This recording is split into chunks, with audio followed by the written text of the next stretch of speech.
ഒരാൾ പോയി ഇരിക്കുന്നുണ്ട്. ആ നമ്മുടെ കുഞ്ഞാ പിണങ്ങിയിരിക്കുക. താഴോട്ട് നോക്കി.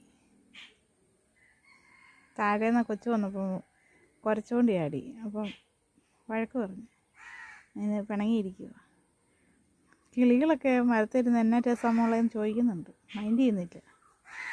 മോനെ കാക്ക ചോദിക്കുന്നുണ്ട്, കിളികൾ ചോദിക്കുന്നുണ്ട്, എല്ലാവരെയും നോക്കുന്നുണ്ട്.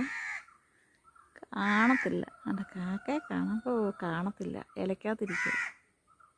അവിടെ അവിടെ ഇരിക്കുക. രസാമോ രസാമോ രസപ്പെണ്ണേ. ഇതുകൊണ്ട് ഒരുത്തൻ കിടക്കുന്നതുണ്ട് അവളുടെ കൂടിനകത്ത്. അവളുടെ കൂട് സ്വന്തമാക്കി അവൻ അവിടെ കയറി കിടക്കുന്നുണ്ട്. ഇവൾ കൂടിൻ്റെ വെളിയിൽ ഇറങ്ങിയിരിക്കുന്നുണ്ട്. പിണങ്ങിയിരിക്കുമോ കുഞ്ഞ്. ഇനി എന്തേലും കാണിച്ച് വിളിക്കണം പെണ്ണ്.